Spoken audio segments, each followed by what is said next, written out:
All right.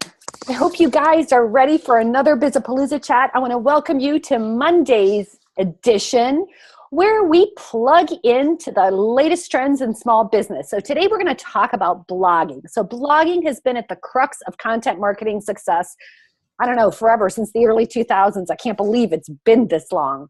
But blogging then and now has evolved tremendously while still remaining one of the primary ways that companies and people build their brand and credibility.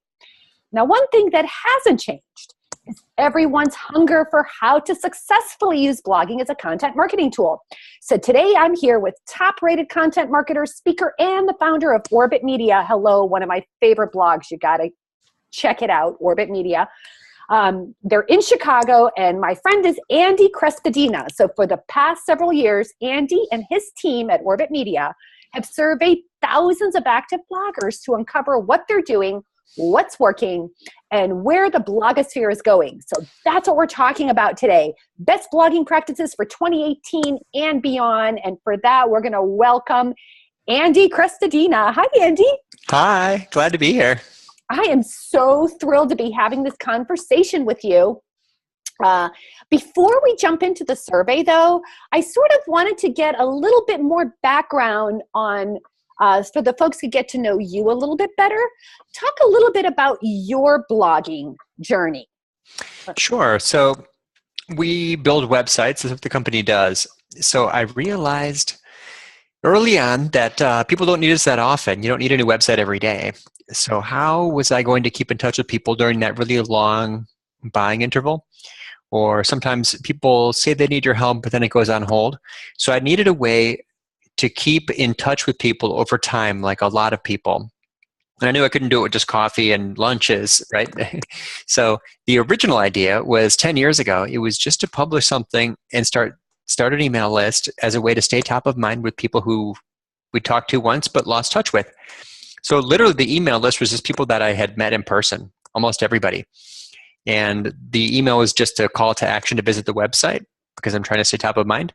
And the website, what do they land on? It was a blog. So the whole idea was just to have a blog as a place for people to come and remember who we are. Now, was that your first blog? Yeah, it was 2007. That was 2007. Yep. That's because I think I started my very first one in 2006. Now, I had started looking at blogging back in 1998, but back then it was all about like a web blog, like an online diary. And I never kept a diary in the first place. And I was like, I don't get it. I just don't get it. I knew I wanted to do something businessy. And actually, she's probably on the tweet chat right now because we were chatting before we got on, is Anita Campbell, who started Small Business Trends in 2003. And for her, it was this epiphany of an experience. For me, it was sort of like an experiment. Right? So how has blogging changed? Talk about like what you did. What did you blog about when you first started blogging in 2007? Well, my very first post was about a really important web design tactic, which is about optimizing for your conversion rate. And later I started publishing about, how to build a good contact form. It was mostly about the site itself because that was my main topic then. And I didn't really learn much. I didn't know much yet about content marketing because I hadn't been doing it myself at all. So it wasn't until a little bit later when I started publishing how content and websites work together, publishing about content strategy. It wasn't until later that I was active myself and had learned some tactics in social media. And then, of course, like maybe 2008, 2009, all these things converged. Blogging and search and social and email and conversion all sort of became this kind of more solidified approach. Like the strategy kind of emerged, the way that we combine all these things. And of course, that's when content marketing world started up and everyone started teaching all these things and marketing profs and all, people started experimenting and doing A/B testing. So I was lucky enough to be one of the, not that early, but early enough to be able to be one of the early, a teacher, become relevant for teaching the topics related to content strategy, how all these channels combine. And I think that that's where people still struggle. I work with a lot of small business owners, a lot of Main Street business owners, as I know you do. And tell me, isn't that just the constant question, right? Mm-hmm. How do I, there's blogging, there's social media, there's your website content. And one of the things that really impressed me about you is, I know I keep saying this, your like head's going to get so big, right? But I went to the content marketing world in 2016, and that was you were a keynote speaker because you were voted the best breakout speaker. Yeah, and it was now I know why, right? Because talk about your learning process, because I think that's key. I think a lot of people tell folks what to do, but I'm kind of curious about how you got smart on the intersection of blogging and social media and SEO and all that. It's because you teach it like someone who's been there. Well, the SEO and analytics thing I've been doing for a very long time, since long before we were blogging. I've done analytics since 2000, before Google Analytics was around, and I've been doing SEO since 2000 also, since before Google finished winning the battle for search. So in my mind, it became pretty clearly defined. We have, I think of it this way, there's content strategy, who we talk to, what we talk about, the frequency. Then there's creating content, which is blogs and videos and live content like we're doing now. And then there's content promotion, which is search, social, and email. And then finally, measurement, which drives your content strategy again, right? So we basically do three things. We create stuff, we promote stuff, and we measure. So from the very beginning, these things all seemed very clearly defined in my mind, like how it's not confusing the way that they go together. Search, social, email are promotional channels. Analytics is measurement. So all we do as content marketers is create, promote, and measure. And promotion breaks down to search, social, and email. Pretty straightforward. I think that's your gift, right?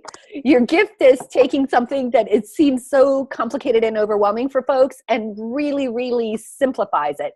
So let's talk a little bit about the survey. How did you start doing the survey?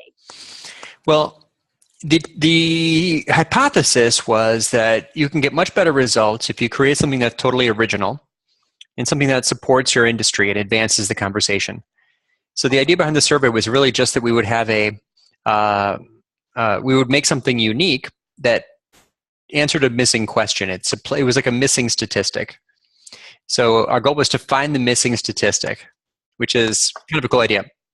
So in our industry, right, everyone would always say like, oh, blogging takes time. So the idea is to find the answer to that question or support that unsupported statement, blogging takes time.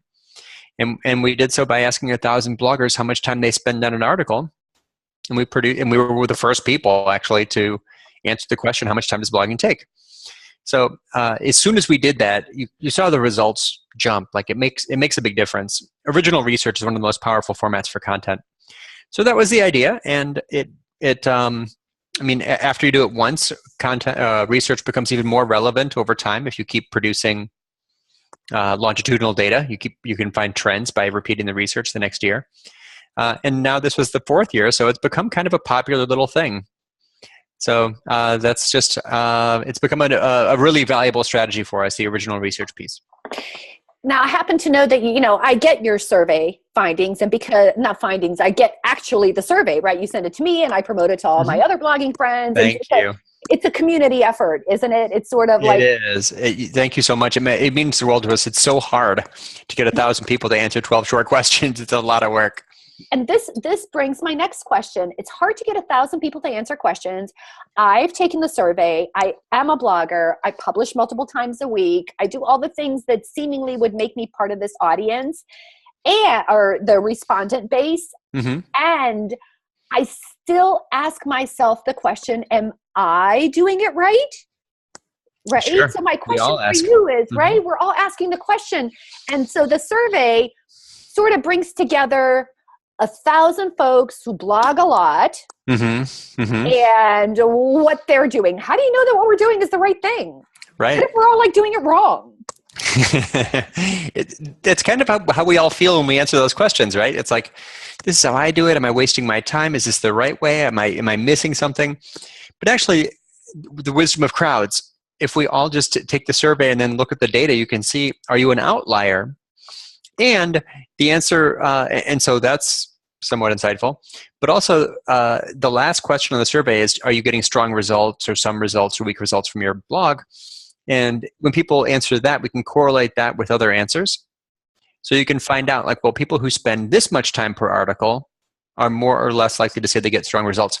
People who write short articles or long articles, more or less likely to say they get strong results. So it really, the correlation data is interesting. On the other hand, that's super qualitative. People just self-reporting strong results.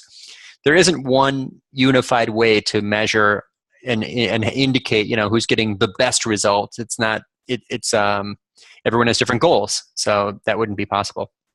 So, what's a great way? And you know what I'm going to do? I'm going to share this. I don't know if I shared it in the tweet or not, but I'm going to tweet it out right now so that folks can know what we're talking about. Right? This is the 2017 blogger survey, right? Mm-hmm. Mm-hmm. Blogging survey. Mm-hmm. Andy. Here's the link. There's the chat. Everybody check it out. Because what I'd like to do is talk a little bit about what you've learned, like this year, over the years. And so, for example, I'm looking at the chart, at the first question, how long does it take to write a typical blog post? Mm-hmm. And I can tell you, in the past, if I'm on a roll, I used to write for American Express, and I used to write every single week. And every single week I would get up at 5 o'clock in the morning because I found that if I sat down at like 6 a.m. and it was the first thing I did, I could write an amazing article in like 45 minutes. Yeah. But then if I waited till later or something or other, it could take all day or longer, right? Yeah, so, yeah.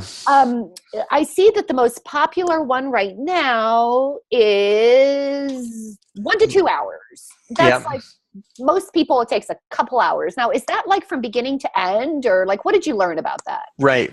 We don't go into the detail of what that means to say, how long does it take to write an article? I think that a lot of hardcore bloggers will break down their time between research. What about preparing images? Is that part of writing your article? So it's kind of a squishy question, but the answers are telling, and the trend over time, because you can see that people have moved. More people are saying longer, regardless of what right means. The question's been the same for 4 years, so you can see fewer people say less than an hour, more people say more than 6 hours. That used to be reversed, right? It used to be more people spend less than an hour, and very few people spent more than 6 hours. So that completely flipped. So yeah, what goes into that number? There's a lot of things. I find myself that sometimes, like the first 20 minutes of the writing process, I'm very unproductive, and it's hard to get into a rhythm where I'm moving forward, and my post is structured and it fits together, and supporting answers and creating visuals. So there's I will write for 2.5 hours at a stretch, but that first half hour sometimes is almost worthless. And I think one of the things that's been my experience about how long it takes and why it takes longer, I was not surprised by the results, and I'm not surprised to hear you say that that's reversed, that it used, more people used to spend less time than they do now. At least my impression, I was going to say my feeling, which it is a feeling, it's my impression, just based on cursory observation and my own experience as a blogger, that the competition for creating awesome content is huge. And so to create a really great post, and I'll tell you, I'm so overwhelmed. I'm supposed to be creating some cornerstone content like as we speak. Oh yeah. And it feels daunting because I know how good it has to be. Yeah, there's an article I finally need to write. I'm going to do it early in the year, and it's about best practices for URLs. People ask me about that all the time, and I've talked about it a lot, and I have lots of strong opinions and evidence and data. But that article is going to be like an 8-hour project to do it well. And what we've learned, and what makes what increases the pressure, is that competition is so fierce, and we all know from experience that like a second best is not nearly as good as the best, right? So we should not hesitate to publish something that our audience needs, even if it's not the most amazing. Our audience is asking us for it. It's our job to answer. But at least several times during a publishing cycle, we should be putting out something super deep, something really long, something very helpful, and something that we sincerely believe is the best page on the internet for that topic. Yeah, I wish I could remember the guy right now. I can't remember his name. I can't remember his site. I've got it somewhere saved, because I'd say about 6 months ago, this guy had only 12 articles on his site. but he probably publishes once a month. But my God, Andy, every single post is amazing. Right. And I understand that it drives just a ton of traffic. So clearly this person is an outlier. The content is extremely long. I'm sure he spends incredible amounts of time putting that together.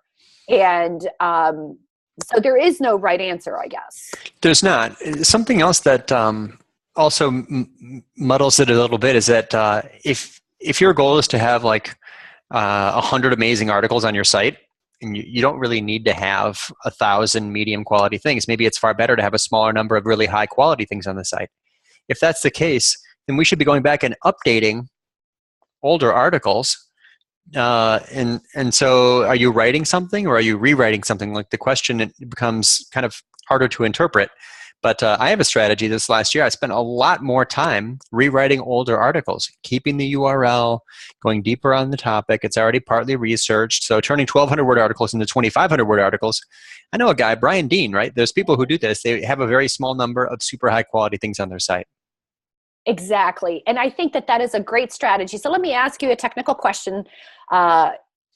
When you go into a previously published article that was, let's say I have a ton of stuff and I have stuff in there from like 2008, 2009, right?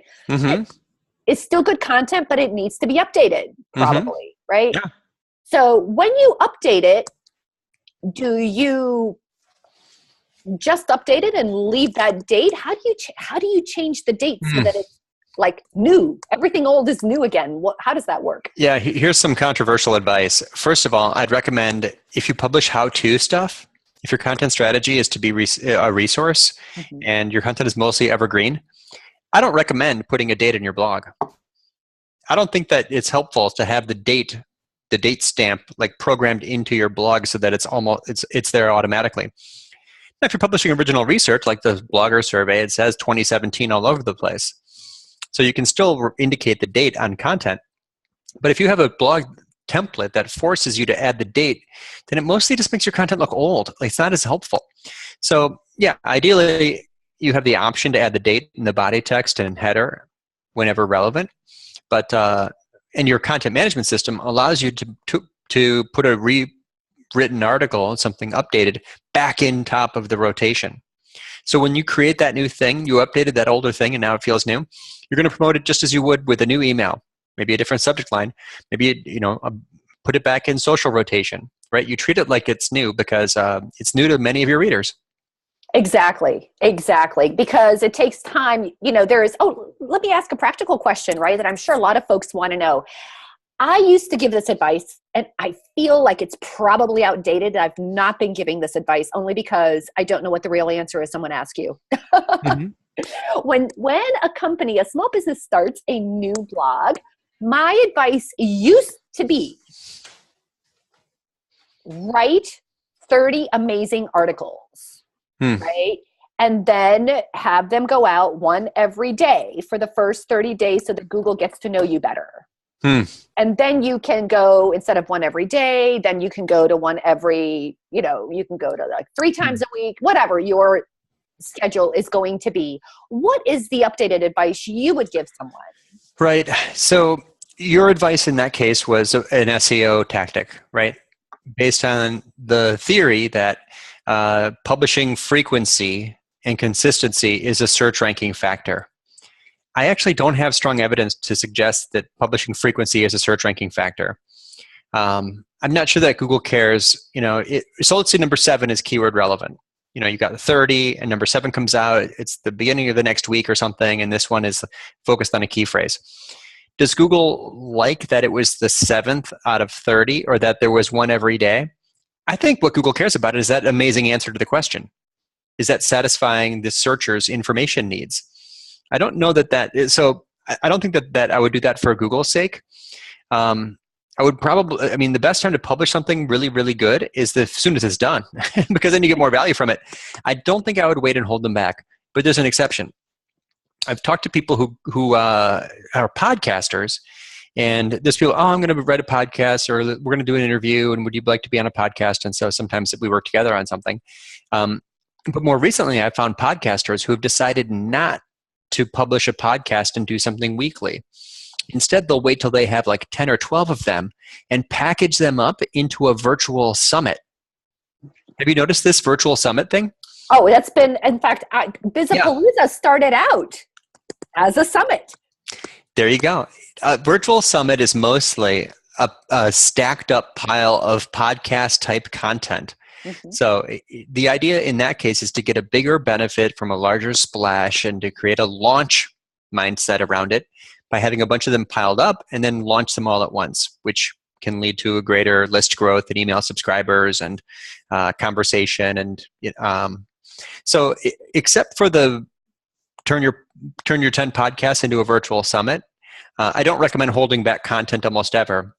As soon as that thing's awesome, go live with it. The sooner you can update it, you get feedback from it. The sooner Google knows it's out there, the sooner you get the email and search traffic or social traffic. I don't hold back. As soon as I've got something, I try to launch it quickly. And I think the survey sort of supports that point of view. I'm not surprised to hear you say that, because that's why I quit giving that advice, because I thought to myself, it just doesn't feel that way anymore. What feels right is having a great piece of content. Mm-hmm, right. If you have one great piece of content and that's the piece of content that you have, amen for you. And it's driving the right traffic, go for it. Yep. Right? Yep. So thank you for that. I feel much better now. I know what to say in the future. Yeah. So let's talk a little bit about where bloggers blog. 2017, most people are blogging at home in a home office, and that is me. My favorite place to blog is with coffee at my kitchen table in the silence, in the middle, early in the morning. It looks cozy. Well, this one is this is global headquarters. The kitchen, not quite as pretty, but hey, it gets the job done, right? Has this changed over time? That one, not as much. I don't think that we're seeing major differences in where people create content, except over the first few years, we did find that more people were blogging in a office. The first year we did the survey in 2014, it looked like bloggers are just everywhere. The second year, we saw a slight trend toward blogging during business hours, blogging in the office, a slight decline in blogging on weekends. So it looked like, well, the message here is that blogging has professionalized, right? It's a serious job, which makes sense. I mean, it's a very serious job and it has huge impact on business. But now it just looks like it's kind of stabilized. People blog in coffee shops, people blog at home. Most people, though, we saw the data, most people are blogging at home from a home office at least some of the time. It's a job we all do all the time, that's for sure. Exactly. Let's move on to the frequency of publishing. Mm-hmm. Boy, this one seems to be a little bit more, I wouldn't say scattered, but the answers are, doesn't seem super significantly different, but like seriously, 2 to 6 times a week, that's a big difference. Right. It's sort of daily or weekly or somewhere in between. Exactly. Or weekly and monthly or somewhere in between. And those are popular answers on the survey, right? The more than weekly, but less than daily. Yeah, right. yeah. It's a hard thing to, and are we even consistent? 15 or 16% of bloggers aren't even consistent in their publishing frequency. I see that. And once again, so here we go. There used to be the advice of be consistent, right? Yep. Do you still give that advice, be consistent? Well, I do, because if you have a call to action on your email sign-up form, you're committing to being there at the appointed time. So what we often tell people, I mean, why do people? So list growth is a huge factor in success. So we need to grow our email list. So why do people subscribe to emails? Well, it's because that you promised them that they'd get something at a certain frequency. Okay, so if your email sign-up form says get bi-weekly web marketing tips, I've got to have a bi-weekly web marketing tip for you. So, and monthly is so infrequent. So yeah, for most of us, I mean, it's we're living up to a promise that we made when the person subscribed. That's what drives. That's the pressure I feel. If it were just search and social, there wouldn't be an appointment. I wouldn't feel any pressure to publish it. I wouldn't have a deadline because no one's refreshing their Twitter feed waiting for my next article. Like, who cares? And search, it's on demand. But email is what drives our publishing calendars because that's when we promised the person something at a certain frequency. So you bring up something really important. And I've noticed a convergence back in, I will tell you, when I started playing around, you started talking about summits. Mm-hmm. That is a very, very old. In fact, in that marketplace, that's sort of dipped down. Mm-hmm. It used to be really popular 2012-ish, mm-hmm. Mm-hmm. 2010, 2011, 2012, super popular, right? And then it sort of dipped. Now, one of the things that I see that's really interesting, that same coaching consulting space that started the telesummits and mm-hmm. These online summits, mm-hmm. one of the things, they did not blog. What they did, to your point, is send email articles with calls to action. And I'm seeing a lot of that now. So whereas, like, let's say, for example, folks used to send out newsletters, let's say whether you use Constant Contact or MailChimp or like whatever tool you use, where the newsletter would take a summary of your latest blog post and mm-hmm. send that out. That's one option. I see that's changing. I see newsletters showing up in your email, like the Skim, the Hustle. These mm-hmm. newsletters that are curated and have very interesting, timely content, back to your point, where blog content tends to be more evergreen. Mm-hmm. Mm-hmm. The email newsletter or the email article mm-hmm. tends to be more timely with a call to action. Can you talk a little bit about that? That's interesting. So in those cases, the full article is in the email? Correct. So, okay, so I recommend against that approach for most marketers because you send me an email, I read the email. I love the email. I delete the email, right? I didn't have to do anything with it. Success and failure look the same, right? You'll never know. You didn't drive any traffic. And if you didn't drive any traffic, then you didn't get the chance to get those other benefits or to measure the impact, right? Or pages per visit or time on site, or there's no bounce rate. There's no subsequent conversion. So I don't love that approach because I think one of the main goals of email is to invite the person to visit, and I'm trying to get the person to come to the website. But so, yeah, I suppose if it's news, you can still stay top of mind. If your goal is just to be top of mind, maybe you don't care if the person comes to your website at all. Or if you're selling through the email, I suppose, right? Yeah. So where does the call to action? Email. There is a call to action. Where does it go? Just to like to either a sales page or sales page of some sort. Mm-hmm. Maybe. Or sometimes it goes to a blog post. I think it's called, oh my God, do you know what it's called, Andy? There's a name for this thing. It's called the Seinfeld email. Really? Because Seinfeld is a show about nothing. Right? So this email appears to be about nothing, and yet it has a call to action. Sometimes that call to action is a commentary on a blog article that you wrote with a link to the blog article. Mm-hmm. Oftentimes there's a call to action on the blog article. Mm-hmm. Sometimes it's simply just very short, very simple. Yeah. It has like its own. All I'm saying to you is it occurred to me like, wow, I'm getting these emails with calls to action that would have been blog posts 8 years ago. Well, if that, again, it's living up to the promise. Why did the person subscribe, or how did you get their email address? And if what you sent them delivers on that promise and it's effective, I mean, we shouldn't be too strong opinioned about anything. I mean, it depends on the test and did it work. It's definitely not part of my content strategy, which is to be the most generous marketer on the internet and teach people as much as I can and give away all my best advice. And I never publish news. People ask me sometimes, like, what do you think of that trend? I'm like, other people have written about the trend. You can find that anywhere. That's not why anyone pays much attention to the things that I write usually. Well, like I keep telling people, I can't tell you how many times I've sent people to your blog as an example. Wow. Well, thank you. That's very sweet of you. I'm It's grateful not for that. because I'm sweet. I wish it were because I was sweet. Well, It's, I'm grateful. It's yeah, because the content is good. It's like, if you want to see something done right, look at this, look at these titles, look at how the content flows together, look at the images, look at, so on and so forth, right? Which actually brings us to question 5. Do bloggers use editors? And most of them don't. I don't. I wish I should. yeah. Don't. I have an editor who might like post and do images and do the promotional things or whatever, but not, I think, the way you meant editor. Yeah, there's an informal process. Some people are very serious about it. Some people have a whole editorial team.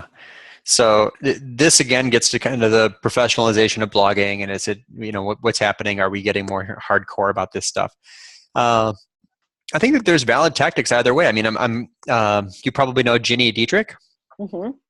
Ginny I think she blogs directly into WordPress and just publishes, right? I'm not sure how much editing is done on that work. There's a lot of people who are daily bloggers, and they're just very, very good. They know what they're doing. Yep. So they're all valid. They're all worth testing. There isn't one right way to do it. What you see on our site is a carefully constructed version of a piece of, utility information on a topic. So yeah, we do have a process for editing. We have a designer who makes the images. But I'm a B2B marketer, and my frequency is only every other week. So it's very different from the people who have made an appointment with their audience to publish every day. They may not have time or bandwidth or budget to send everything to an editor.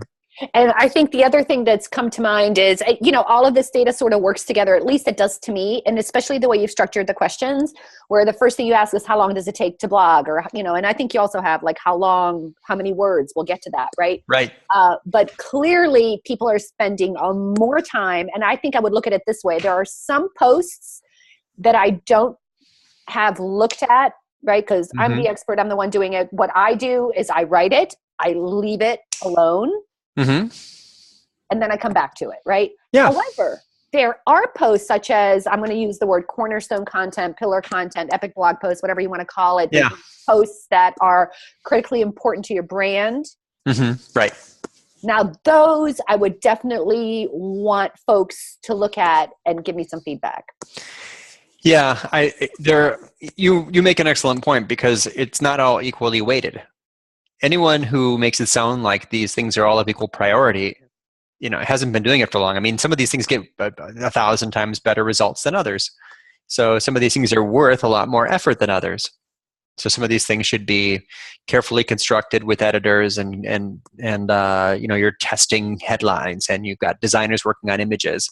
Not everything is like that. So yeah, it's the cornerstone stuff, the pillar stuff, the things that are going to be optimized for search that'll have a lot more visibility. But having said that too, it's sort of like we said about publishing. When do you publish? How soon before you decide it's finished? This thing should, you can edit it and improve it later. I recently published a post where we had it was a salary survey, or it's a salary data, aggregate data from different salary sources like payscale.com and glassdoor.com. We got the math wrong. It was wrong. Our data was wrong. And the audience told us, like, oops, let's fix it. We fixed it. It didn't, I should have double checked or triple checked the math before it went live to show the percentage increases in marketing salaries. But it didn't hurt anyone that it was wrong for 2 days. The audience told us, and we fixed it, and now it's better. So digital ink is never dry. I think the internet was made for me because detail orientation, not a strength. Mathematics, not a strength, right? So I'm forever fixing things, forever. Yeah. And there's no such thing as perfect, and there's no such thing as done. This is something else I tell my clients, right? When we build websites for them, they want to make it just right, and they work really hard on that last, wordsmithing that paragraph for the homepage. And I have to remind them, like, the best day to launch a new website is the first day that it's better than the old one. Right. That's the day you get more value from it. Like, why wouldn't you launch it as soon as it's better? I think I've got a few more years on you. but I sort of came up in the marketing world back in the days of like printing and blue lines and all these things where it had to be perfect because you're just spending $20, $50, $100,000 to have it printed in stone practically. Yeah. Right. So some of us might be ingrained in this thing. And I could definitely sense, and then I had a friend who is the CEO of Survey Analytics. He is a much younger guy. And he said, Ivana, always be launching. And, that same point of view, like as soon as it's remotely raises, you're going to change it anyway. You're going to be perfect and you're going to change it. So just launch it. Yeah. It's not. It took something to get to that point, to be like, it's okay if it has errors, I'm going to fix it. Those of us that have been doing this since before there was digital were taught to seek perfection because the things we did were frozen in time. That is no longer the case. Anything can be updated, changed, fixed, improved, corrected. Nothing is frozen in time here. So, yeah, I think that there's sort of the Gen X marketers and above who are a little bit more detail oriented and have a little bit more hesitation around clicking the publish button or the launch button. But it's not helpful to your marketing to try to be perfect or be done. It needs to be good enough to go live and help someone. The sooner it goes live, the sooner it helps someone. That's the second time you've said something. And for those folks who are listening, I'm going to, first you said, answer your reader's question. People are asking a question and you owe them an answer. And the second thing is publish or, put something out there when it helps someone. Those are such great pieces of advice. What a great baseline. Is this helping someone? If it's not helping, it's not ready. Yeah. Is it useful? If it's not useful yet, then it shouldn't go live. It's really not ready. It's just another medium quality thing that does. It's not adding to a conversation. It's not adding utility. It's not entertaining. It's not fun. It's not easy to read. If the benefits don't exceed the cost, in other words, if the 4 minutes it takes someone to read it don't provide them at least that much value, then we shouldn't be. Even if it breaks your publishing calendar, you might want to hold off for a day and just keep working on that thing. That is great advice. Great advice. I got to ask you a question. Why did you ask question number 6? What percentage of bloggers' posts are written for clients? Well, originally I wanted to segment the audience to try to figure out if I was talking to people who were, if the respondents were people who were brand marketers or who were service providers, to see if there were any differences in that. The question just sort of became interesting and has a life of its own a little bit, and you can see that there are differences and there's different. Basically, I guess it's true, right? Every marketer is either marketing for their own brand or inside the company that they're working for, or else they're marketing as a service provider. So, are we client side or brand side, or client side or agency side? So I thought that would be interesting. I don't know. Do you think I should keep asking that, or is that not really adding value? It's a good question.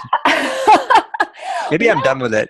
I don't know. I just kind of thought it was an interesting question. Like as someone like me who does write content for others to go on other people's sites, for a brand site or something like that. When they want, if you're a brand that maybe small business owners read, but marketing's not an expertise of yours, but you want to have marketing content, then, those folks will ask me to create some content for them. And I've done that. So I view that as what percentage, my answer was low, but existed, right?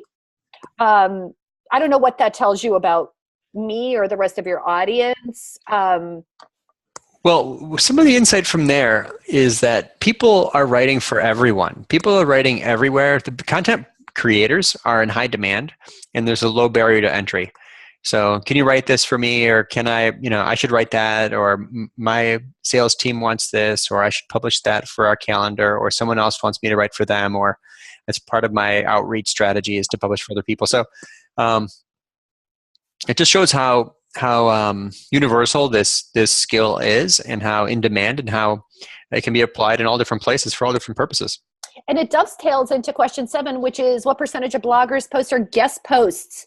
And I think that's fascinating because guest posts can, they rise, they fall. Yes. It seems like guest posting is still alive and well. And I'm not, I haven't seen a lot of people said like, oh, that's dead. That's a bad tactic. It doesn't work anymore. But then why would it be so popular still? Right. So is guest posting still a popular practice? This pie chart here shows, right? Yeah. 56% of people are still sometimes guest posting. 34% never post, but that means 2/3 of bloggers are guest posting at least some of the time. Yeah. That's a interesting finding. I mean, has that changed? Because there was this whole strategy of guest post for SEO, you mean? For to link SEO, building? to drive traffic, link building. Yes, exactly. Well, I noticed that it got out of control, and some people were basically a lot of people became contributors to a lot of the big blogs so that they could sell links to other people. So that and so what Forbes and Entrepreneur and Inc. magazine all did is they decided they would no follow all of the links from their websites to other websites. Correct. So now in theory, there is no SEO value in getting a link from Forbes or Inc. or Entrepreneur magazine. Great. Correct. Good. That's fine, right? So if that was the only reason why you were doing it was to do link building, you're probably a scammer, probably a spammer.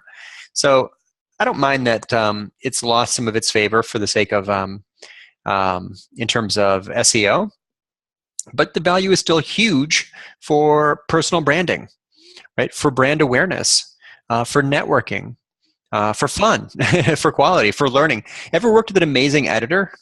Like, I remember there are blogs that I wanted to write for, and I worked for weeks. One of them I worked for several months to keep hammering away at an article, keep improving it, keep addressing their concerns and adding detail and adding formatting and making it a better article. I learned so much by working with so many editors when I was on a guest posting spree. It was a blast, and it benefited my marketing in a durable way. That's so true. And I think once again, here comes our recurring theme, right? Guest post if you're adding value. Receive guest Quality. posts if they add value. Yep. It's not about me or the editor. It's not about the writer. It's not about my blog or your blog or who's the link or what social following. It's about that specific reader. What did they get from it? Did it help them? What's the true story in the life of the person who landed on this page? What do you know about them? How can we help them? What do they care about? What are they afraid of? Are we helping someone? Content can make a difference. We've all gotten good advice that made a difference in our lives. So that's the opportunity and the goal and the challenge. I take it very seriously. And I would never guest post for someone unless I thought I had something to add real value there. Exactly. And I think that that's so true. And sometimes the real value is, let's say, I take guest posting very seriously, and I'm very particular about who I allow to post. I'm not some big brand, but all my links are no follow because I really feel that I'm already giving you this person. Yeah. They should want to do that because it helps. Who's ever writing for you shouldn't just be looking for the value of a link. They should be thinking about your audience and others first, right? It's not a good marketer that's just like overly focused on getting value for themselves, right? We should give, and then we'll get something back. This conversation with you, I don't have any agenda at all. It doesn't matter to me. I'm trying to be useful and helpful and share. And if there's one person here that learned one thing new, we succeeded. That's the point. Yeah, exactly. And I think people will seek you out, and you don't need that link, because I think there is value in guest posting, but like everything else, I feel like it's evolved over time, what it looks like and how it looks, right? Like in my case, I want to have guest posts. I'm DIY marketers, like plural. Yeah. Right. So I want to have a community and such, and that's the reason why I do it, right? But other than that, it's I don't do it for links or. Well, right. I get emails all day long that I'm looking for one now. I usually delete them. I deleted them already today that said, I want to write for you. I wrote for these other people. Would you take a guest post on any of these 6 topics? And it's just like, they didn't read our site clearly. They're not talking to me. This is like a robot that just put that message on 65 websites. And yes. So that's why guest posting has a bad name, is because it was abused by spammers. Exactly. Well, I have a question from the audience. My dear friend Tim Barry, we're going to go back to the editing question. There's a tweet that I just got from him that says, he says, you said, Andy Crestodina said, content writers are in high demand and there's a low barrier to entry, but is better content more successful? To what extent can mediocre content achieve business results? How much does actual quality matter in a very noisy world? Well, the lack of quality is a deal breaker. I think that bad stuff, you'll never see it rise to the top. Good stuff sometimes does, but not always. So what I would say is content quality has to be there if the thing's going to succeed, right? The bounce rate will be huge. The time on page will be tiny if that thing is not useful and helpful in solving someone's problem, answering someone's questions. But quality is insufficient, because if you make something that's very, very good, it may not get any results, right? I've written stuff that I thought was so helpful and just heard crickets, like nothing happened, because what success requires is the quality of the content and the strength of the promotion. You need both quality content and strong promotion. So quality is a deal breaker if it's not there, but even if it is there, it's insufficient to achieve results. And bottom line, this is a good question. And was it Tim? Mm-hmm. I like the question. In the end, all results are on this sort of power curve. Right? There's a tiny percentage of things that get amazing results, and most stuff gets basically nothing. That's kind of how it looks. So our goal is to inch even a little bit closer, if we can, to that hockey stick curve where the quality is just a little bit better. Because if we can get into that top 3%, right, or top 5% of quality on our topic, the results will be way, way higher than they would have been otherwise. It's almost never worthwhile to publish an endless stream of medium quality blog posts is not a sustainable content strategy. You got to publish that cornerstone stuff sometimes. Yeah, exactly. And so Anita Campbell, publisher of Small Biz Trends, is on the chat. And hi, Anita. I know she does amazing work. And one of the things that she was chatting with me about that she noticed on her site, and I noticed that a lot of other folks have this observation as well, that she says, it's interesting that there is some articles get a lot of social sharing, but not a lot of traffic. Mm-hmm. And some articles get an insane amount of traffic, but very little social sharing. It's and it kind of depends on the topic of whether you want to share, whether it's share worthy or you want to kind of keep it to yourself, right? Right. So what Anita is, there's 2 things I think in that insight. One is that there's very little correlation between sharing and traffic. I forgot who published this, ClickTail, or no, it's there was a study on this that showed that the correlation between sharing and traffic is quite low. In other words, people share stuff without reading it, and people reshare stuff without clicking on it.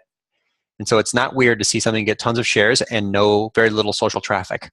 It's sort of strange. Sharing is really just sharing a headline, and doesn't mean that anyone's going to read the thing. People just share the headlines to put something in their social stream. But the other thing that happens there is that there may be things that have tons of traffic but low social shares. A couple of reasons for that. One is that thing might just rank, like Wikipedia articles get tons and tons of traffic but no social shares. Right? Content that answers questions does great in search but terrible in social. Content that triggers emotion does great in social but bad in search. Right? So they're opposite channels, search and social. People in search are busy. People in social are bored. People in search, nothing about who they are, but everything about what they're thinking. They just typed it into a box. In social, you know nothing about what they're thinking, but everything about who they are. Facebook has all of our data. So yeah, they're opposite channels. The other thing that's interesting too is sometimes you'll find that there is such a thing as dark social. So I mentioned that salary survey I published. It says, how much money do marketers make?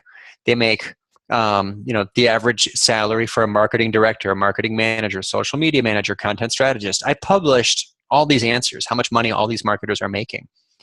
Very little sharing because no one wants to put that into the social stream. But in analytics, the traffic is super high because it's dark social. People are copying and pasting that link into email. That doesn't show up as social media traffic.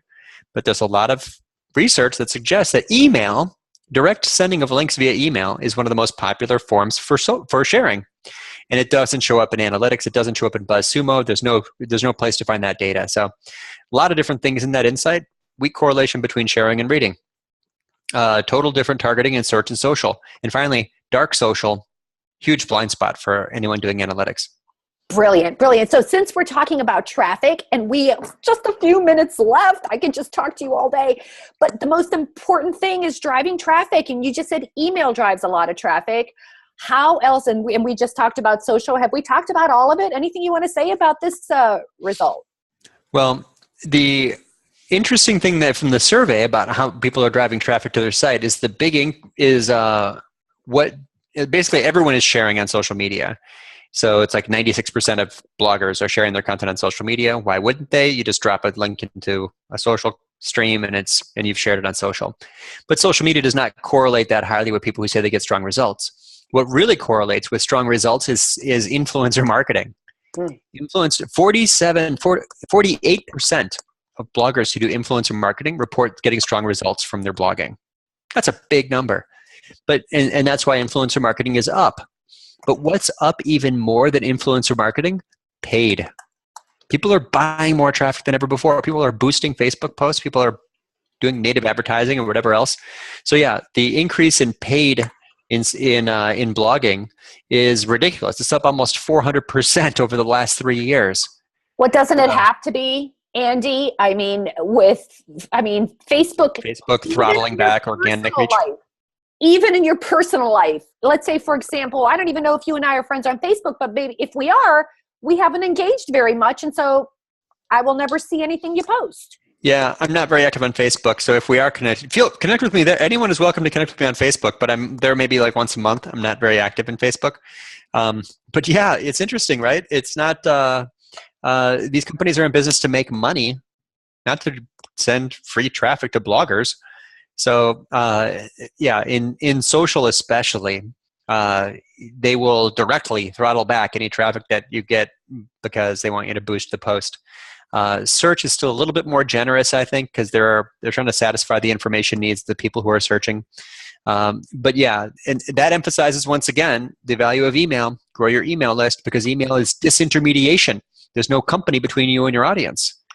Well, depends, right? If you land in the this is a whole other conversation, right? Email is content. So as I mentioned, a lot of folks were using email to sort of deliver what I consider to be bloggy content, right? And I thought that was like really interesting. I just sense email changing and shifting. What do you think is working in email today? Trust. It's like you said at the top. You were like, I tell people about your stuff and I subscribe and I like your newsletters.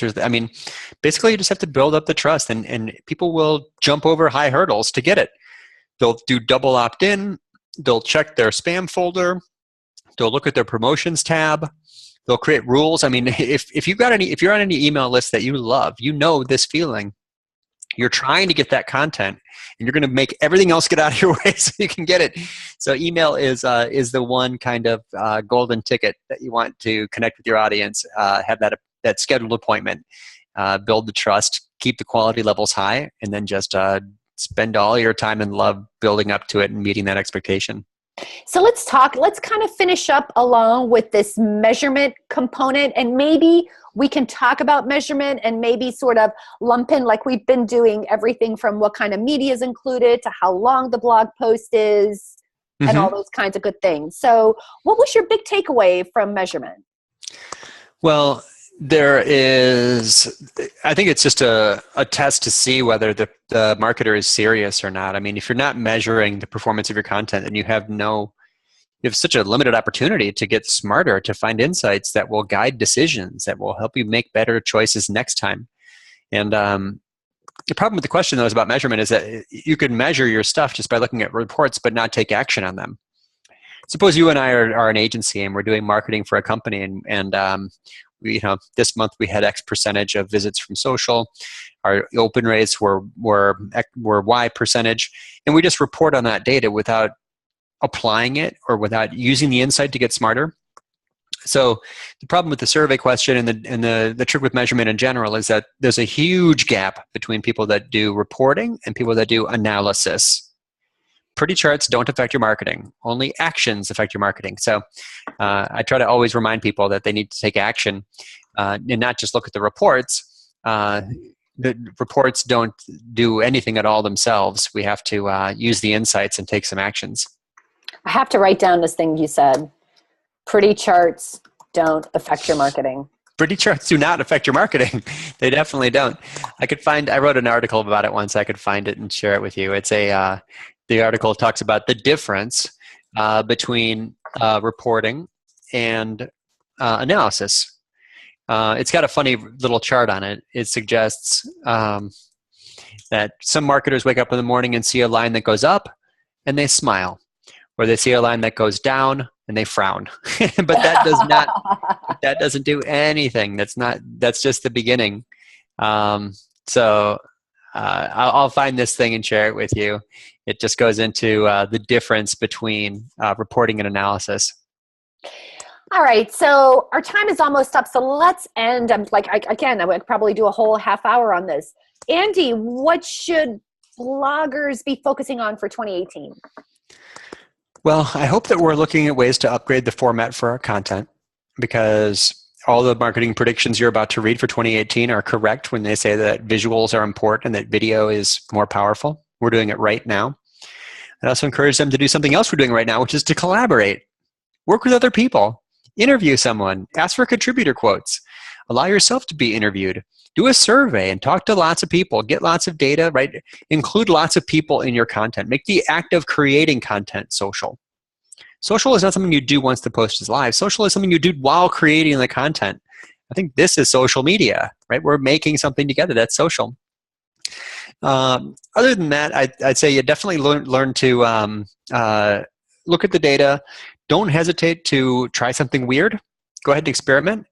Don't hesitate to abandon something that isn't working. Give up. Go ahead and give up on a bad format or a bad tactic, right? That podcast isn't working out. Why are we still doing it? Or double down. 2018 is a good year to give up or double down on whatever you're trying, because what's going to work is the big stuff. And if it's getting only medium results, right? We're on the wrong side of that hockey stick curve. It's better to let go and try something else. I'm writing that down too. You're so quotable. So quotable. And it would help if I put the hashtag in there. Yeah, I can't find that article. I'll find it later. That's okay. You'll find it and you will dump it in there. It'll be perfect. Okay, got to ask you one last question. Mm-hmm, sure. The last question I have is, because you're in the agency business, mm-hmm. I know a lot of Main Street business owners who don't have time to blog. It's hard for them. And sometimes I feel that when is the right time to invest in an agency like yours? And sort of what is some a dollar amount that they should have a budget for? Because sometimes I'll tell my clients, look, if you don't have 15 grand stashed somewhere to spend in the next year, don't start big things if you haven't saved the money. There are other things we can do to get to that point. What is your advice for small business owners who want all these results but don't have the time or the energy? How much money do they have? When is it time to look? What should they be putting their time and money? Well, let's assume that the service providers that you're considering are all legitimate, and that there's a real correlation between effort or budget and the results that you get. So I would say that there's different levels. If you just want to be present, our goal is to be present. We want to be present on social media, or we want to just have a blog. These are not very strategic goals, but it's to be present. You can probably get that for a few $1,000s a month, but don't expect results from that. That's just to show up. Okay, there's people who do that. $2,500 per month, you'll have social media accounts that are active and you'll have a blog.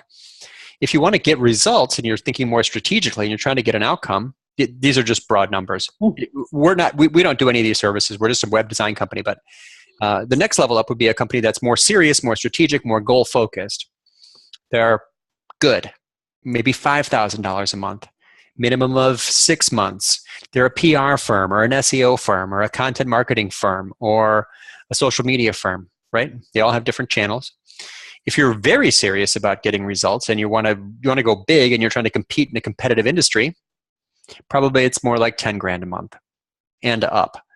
And that's also, you don't get any results in 2-3 months, right? We're talking about 6 months engagements minimum. So I think that you can be present for a few $1,000s and outsource it or try to abdicate it completely. If you're more serious, it's probably $30,000 investment over 6 months at least before you'll see much of an uptick. But the people who really want to win, if you're trying to win, if you're trying to beat your competitors, if you want to dominate in your category, it's a sprint, it's a marathon, it takes budget, it takes focus. You have to don't make any decisions based on opinion. Get serious. Find the best, ask them what it takes to do it, and let them do their jobs. Some people are extremely good at this stuff. You know who I just thought of? I was just thinking about the conversation we had with Steve from BuzzSumo. Yep. And remember how he said he's got like 2 people or something? He's like, I do everything with this one guy. I pay them a ton of money, but it's like worth it. Maybe you remember more about that, but it's that whole investment person find the best. That is an amazing story. He saw a bit of technology. He decided he wanted to build a business around it. The 2 people who had the technology didn't want to quit their jobs. So Steve put $1 million in the bank and say, look, there's money here. It's not risky. So they quit their jobs and started building this business with him. He was worried they would leave. So he said, here's 1/3 of the company to each of them. Now they're equal thirds. And they built BuzzSumo after that from 0 to whatever. Sold it a month ago. They made, I assume, tens of millions, but he didn't mess around. That guy knew that he needed those people to do those jobs and stay focused on those tasks, and he won. It's an amazing story. I love Steve, and I love BuzzSumo. That was his 4th successful exit. That guy is a champion entrepreneur. Yeah, and it really speaks to exactly what you said. Is that what you learned from that conversation, or did you know that before? No. I never heard that before. It was you and I. We were at a little bar. Steve was right there with us. We were all drinking. You were hosting. Thank you so much. That was a lovely evening. It was a lot of fun to get connected. I mean, the fact that you said, as we were talking about those budgets, and you said, if you really want to be successful, if you really want to own the space, this is what you have to do. And when you said that, I was just immediately went to that moment where, on the upfront, it seemed like an insane amount. It just seemed like an insane action. And here at the end, you could see the payoff. So there is that strategy in action. Yeah. Since we had those beers that night, he sold. He exited. Brandwatch bought BuzzSumo. That was a successful exit. That was a startup story, beginning to end, with a fabulously successful outcome for Steve and the 2 people that he successfully recruited, retained, and built the business with. Really is about choosing the right people, and that's another conversation. That is another conversation. Well, there you have it. I know we ran just a teensy bit long, but wasn't it worth it? This is great. Totally worth it. Thank you so much for being here. Andy Crestodina, thank you so much for, as always, my pleasure. Your expertise. And thanks everyone from BizApalooza Chat. We trended. Wow, well done. That's great. Awesome. Thank you so much. Take care. Take care. Bye-bye.